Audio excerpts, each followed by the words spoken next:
Iran Israel যুদ্ধকে অজুহাত করে দেশে জ্বালানি তেলের কৃত্রিম সংকট তৈরি করে মুনাফা করার অভিযোগ উঠেছে কিছু অসাধু ব্যবসায়ীর বিরুদ্ধে। চাঁদপুরে বেশ কিছু পেট্রোল পাম্প বন্ধ থাকার প্রেক্ষাপটে প্রশাসন ডিপোগুলোতে নজরদারি জোরদার করেছে। তবে ডিপো কর্তৃপক্ষ বলছে তেলের কোনো ঘাটতি নেই। চাহিদা পরিমাণ তেল দিতে আসে না। ডিপুতে জিজ্ঞেস করছি, ডিপুতে পর্যন্ত তেল আছে, জাহাজ আনলোডে আছে না, জাহাজ পড়ে রয়েছে, জায়গা নাই।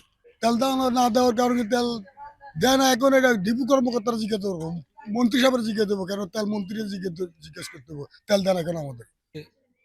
পদ্মা, মেঘনা, যমুনা তিনটে ডিপো। আমাদের এই তিনটে ডিপোতে যে তেল ডেলিভারি দেয় তা আমাদের পেট্রোল পাম্পগুলোতে পর্যাপ্ত পরিমাণ তেল পায় না। যে পরিমাণ তেল প্রয়োজন ওই পরিমাণ তেল দিচ্ছে না। চাঁদপুরে পদ্মা, মেঘনা ও যমুনা নামে তিনটি তেলের ডিপো থেকে চাঁদপুরসহ পাশাপাশি কুমিল্লা, লক্ষ্মীপুরসহ বিভিন্ন জেলায় জ্বালানি তেল সরবরাহ করা হয়। সম্প্রতি তেলের সংকটের অভিযোগ তুলে কিছু পেট্রোল পাম্প বন্ধ হয়ে গেলে পরিস্থিতি নিয়ে উদ্বেগ দেখা দেয়। এ অবস্থায় প্রশাসন ডিপোগুলোতে নজরদারি বাড়ায়।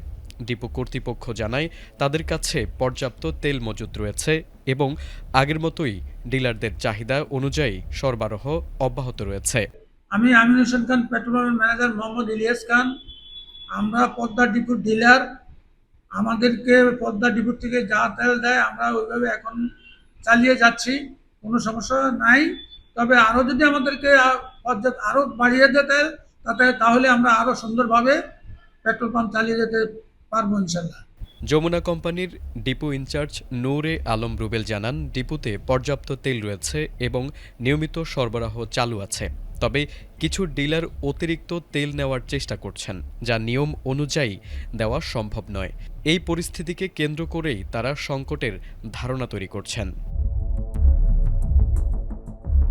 অন্যদিকে তেলের ডিলাররা ভিন্ন অভিযোগ তুলছেন।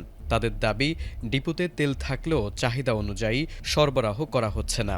পদ্মা কোম্পানির ডিলার আমির হোসেন পেট্রোল পাম্পের ম্যানেজার ইলিয়াস জানান, ডিপোতে তেল থাকা সত্ত্বেও তাদের চাহিদা পূরণ করা হচ্ছে না। এতে বাজার সংকট তৈরি হচ্ছে এবং যে পরিমাণ তেল দিচ্ছে তাই বিক্রি হচ্ছে। অনেক পেট্রোল পাম্প তেল না থাকায় বন্ধ রাখতে হচ্ছে। তিনি সরকার ও সংশ্লিষ্ট মন্ত্রণালয়ের কাছে পর্যাপ্ত সরবরাহ নিশ্চিত করার আহ্বান জানান।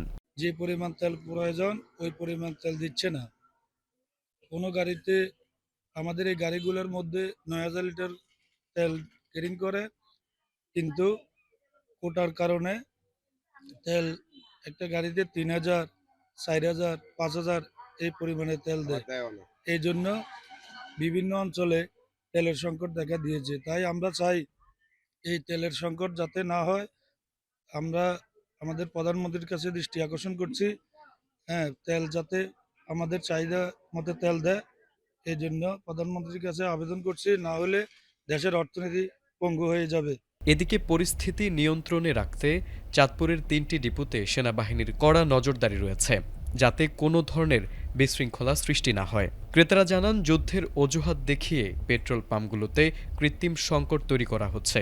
তারা অভিযোগ করেন, চাহিদা অনুযায়ী তেল না দেওয়ায় সাধারণ মানুষ দুর্ভোগে পড়ছেন এবং ব্যবসায়ীরা মজুত করে সুবিধা নেওয়ার চেষ্টা করছেন।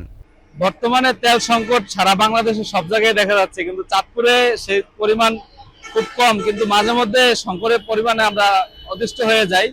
বর্তমানে অ্যাভেলেবেল তেল পাচ্ছি, আবার কিছু কিছু সময় কিছু কিছু পাম্পে, যেমন আপনার বাস স্ট্যান্ডের পরে যদি যাই, ওইখানে পাম্পে তেলগুলি পরিমাণ মতো দিতে পারছে না আমাদেরকে।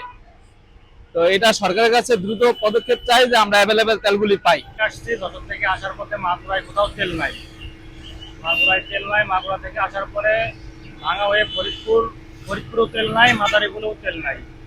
পরে চাঁদপুরে এসে এখান থেকে তেল পাওয়া যায়।